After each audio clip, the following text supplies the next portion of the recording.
نحمدہ و نصلی علی رسول الکریم اما بعد اعوذ باللہ من الشیطان الرجیم بسم اللہ الرحمن الرحیم قل من یرزقکم من السماوات والارض قل اللہ وإنا او ایاکم لعلی ہدی او فی ضلال مبین قل لا تسألون اما اجرمنا ولا نسأل اما تعملون قل یجمع بیننا ربنا ثم یفتح بیننا بالحق وهو الفتاح العلیم قل ارونی الذین الحقتم به شرکاء کلا بل هو اللہ العزیز الحکیم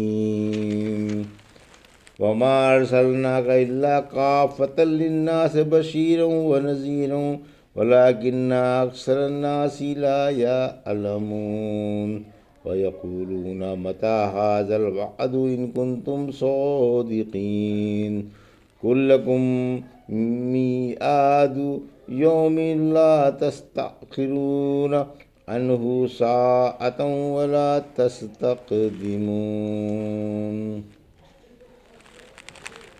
ابھی آپ نے سورہ سبا کی آیت 24 سے 30 کی تلاوت سماعت فرمائی۔ ان آیتوں کا ترجمہ اور تفسیر اس طرح ہے: قل من یرزقکم من السماوات والارض قل اللہ وإنا او ایاکم لعلی ہدی او فی ضلال مبین۔ آیت 24۔ قل لا تسألون عما اجرمنا ولا نسأل عما تعملون۔ آیت 25۔ قل یجمع بیننا ربنا ثم یفتح بیننا بالحق وهو الفتاح العلیم۔ آیت 26۔ قل ارونی الذین الحقتم به شرکاء کلا بل هو اللہ العزیز الحکیم۔ آیت 27۔ ترجمہ: آپ پوچھیں تمہیں آسمان و زمین سے کون روزی دیتا ہے، پھر خود ہی جواب دیں کہ اللہ۔ بلا شبہ ہم یا تم یقیناً کھلی ہدایت پر یا کھلی گمراہی پر ہیں۔ آپ فرما دیں کہ ہمارے جرائم کے بارے میں تم سے سوال نہ ہوگا اور تمہارے کرتوتوں کے بارے میں ہم سے نہیں پوچھا جائے گا۔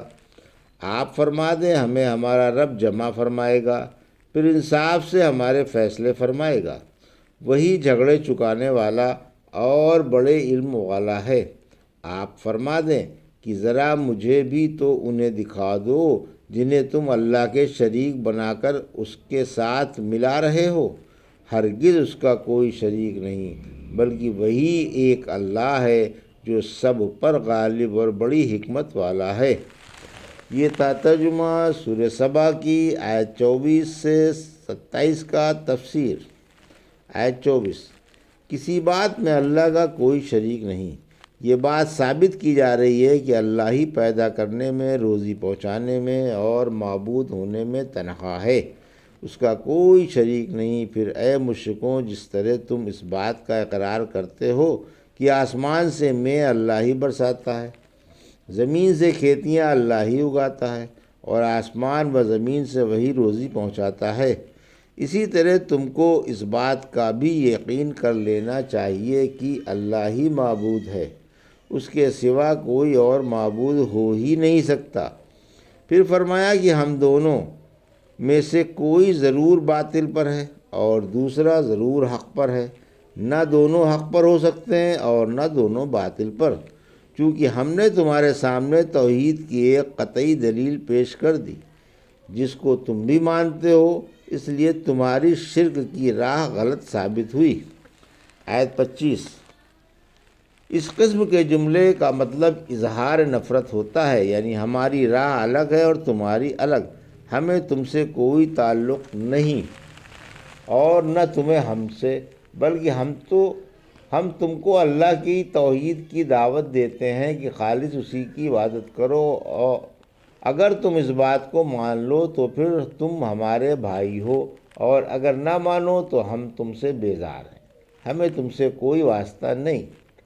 سورہ یونس کی آیت 41 میں فرمایا، پھر اگر مخالف آپ کو جھٹلائیں تو آپ فرما دیں میرا عمل میرے لیے ہے اور تمہارا عمل تمہارے لیے ہے، تم میرے عملوں سے الگ ہو اور میں تمہارے عملوں سے۔ سورہ کافرون کا آیت 6 میں فرما دیں کہ اے کافرو، میں تمہارے معبودوں کی پرستش نہیں کروں گا اور نہ تم میرے معبود کی پرستش کرنے والے ہو، نہ میں اسے پوجوں گا جسے تم پوجتے اور نہ تم میرے معبود کو پوجو گے، تمہارے لیے تمہارا دین ہے اور میرے لیے میرا دین۔ آیت 26، قیامت کے دن سعادت و شقاوت کھلے گی، یعنی حق تعالیٰ قیامت کے روز تمام مخلوق کو ایک میدان میں جمع فرمائے گا، پھر وہ انصاف سے ہمارے جھگڑے چکا دے گا اور ہر ایک کو اس کے عملوں کی سزا و جزا دے گا۔ اس دن تم کو معلوم ہو جائے گا کہ کس کو عزت کی سعادت اور دائمی نصرت و مسرت نصیب ہوئی اور کس کو نہیں۔ سورہ روم کی آیت 14 سے 16 میں فرمایا، جس دن قیامت آ جائے گی اس دن لوگ متفرق ہوں گے، لیکن ایمان و عمل صالح والے باغ بہشت میں موج اڑائیں گے اور ہماری آیتوں کو جھٹلانے والے عذاب جہنم میں مبتلا کر دیے جائیں گے۔ پھر فرمایا کہ اللہ حاکم و عادل ہے اور حالات کے حقائق سے خوب واقف ہے۔ آیت 27، اللہ کا کوئی شریک نہیں، یعنی ذرا مجھے اپنے معبود دکھاؤ تو صحیح جن کو تم نے اللہ کا شریک اور برابر کا سمجھ رکھا ہے، حالانکہ اس کا کوئی نظیر و شریک نہیں اور نہ کوئی اس کے ہمسر و برابر ہے۔ وہ تو ایک ہے، اکیلا ہے، یکتا ہے، کسی اور میں اس کے شریک بننے کی صلاحیت ہی نہیں۔ وہ اس قدر زبردست عزت والا ہے کہ اس نے ہر چیز اپنے زیر اقتدار کر رکھی ہے اور ہر چیز پر غالب ہے۔ اللہ اپنے اقوال و افعال میں اور احکام و مقدرات میں حکمت والا ہے، مشرکوں کے بہتانوں سے پاک و بری ہے، سب سے بلند و بالا اور تمام کائنات سے اعلیٰ ہے۔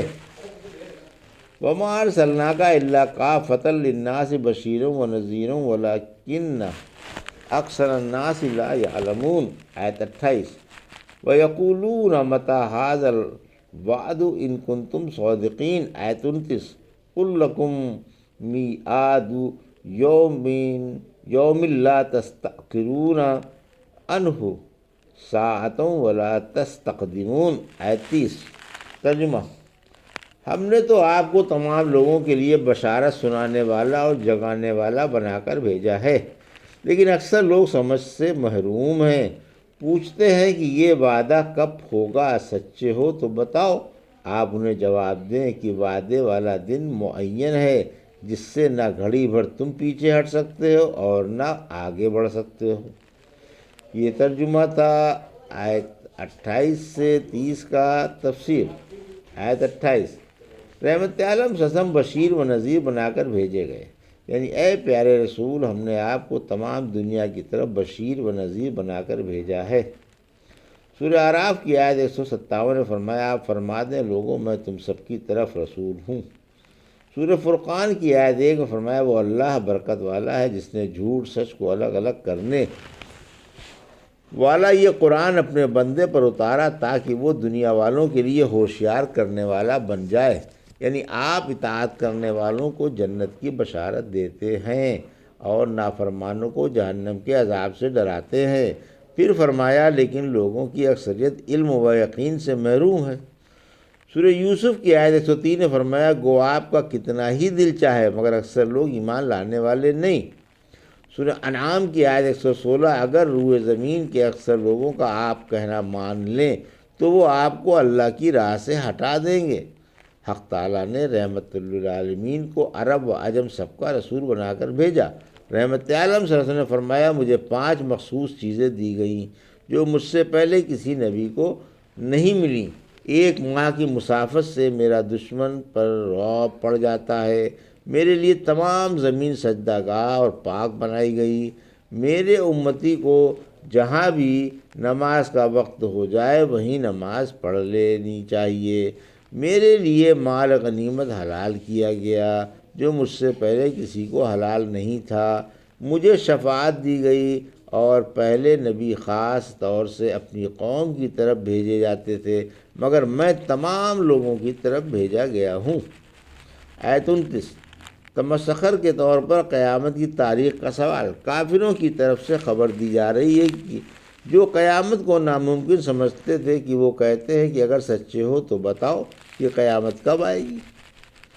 سورہ شورا کی آیت 18 میں فرمایا قیامت پر ایمان نہ لانے والے اس کی جلدی مچا رہے ہیں اور ایمان والے اس سے خوف زدہ ہیں اور انہیں یقین ہے کہ وہ ضرور آئے گی۔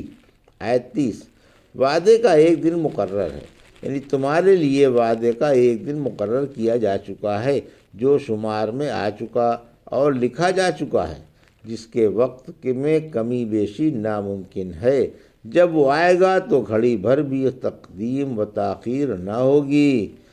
سورہ نوح کی آیت 4 میں فرمایا اللہ کی مقرر کی ہوئی مدت میں تاخیر نہیں ہوتی۔ سورہ ہود کی آیت 104 و 5 میں فرمایا اسے مقررہ وقت تک ہی ڈھیل دے رہے ہیں، جس دن وہ آ جائے گا تو کوئی اجازت کے بغیر لب بھی نہ ہلا سکے گا۔ اس روز کچھ تو خوش نصیب ہوں گے اور کچھ بد نصیب۔